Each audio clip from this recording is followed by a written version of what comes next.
তো আগের দিন আমি তোমাদেরকে দেখিয়েছিলাম ড্রাগন গাছের পাতা থেকে কিভাবে ড্রাগন গাছ মানে তৈরি করবে। এইবার আমি দেখাবো ড্রাগন গাছ বসানোর জন্য মানে মাটি তৈরি করার নিয়ম।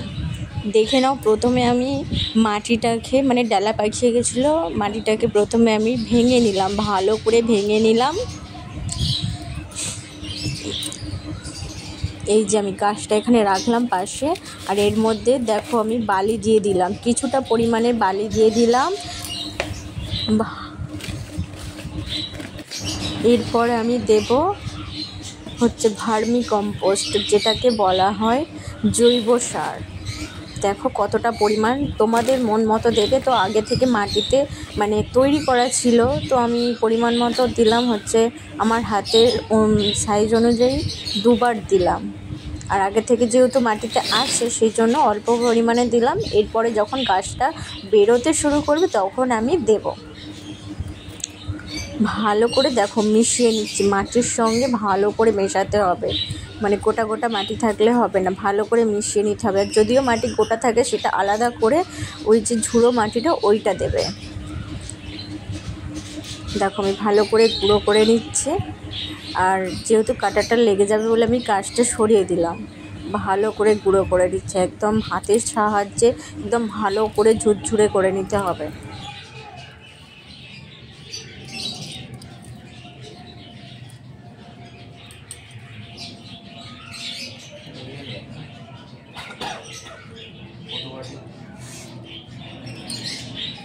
ভালো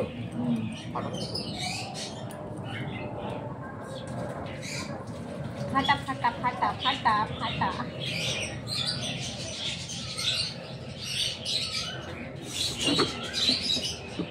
এরপর আমি বালতির মধ্যে মাটিগুলো ভরে নেব। পুরো মাটিটা দেব না, যতটা মাটি ধরবে বালতিতে ততটাই আমি দেব।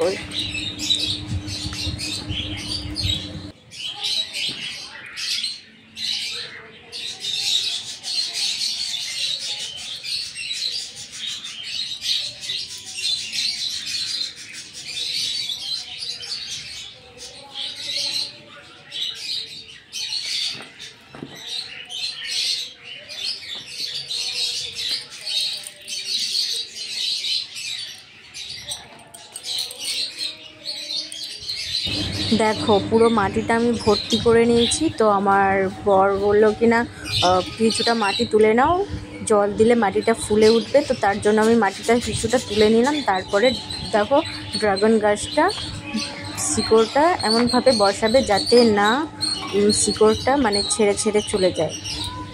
এবার গাছটা মানে চেপে দিয়ে বসাবো। দেখো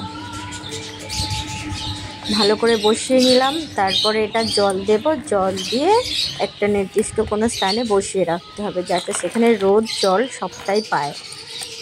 তো দেখে নিলে আমি কিভাবে করছি। দেখো এই যে ভাজে ভালো করে চেপে দিলাম। তো ড্রাগন গাছ বসানো কমপ্লিট। ভিডিওটি ভালো লাগলে লাইক, কমেন্ট, শেয়ার আর সাবস্ক্রাইব করে দেবে চ্যানেলটা। Tata, by.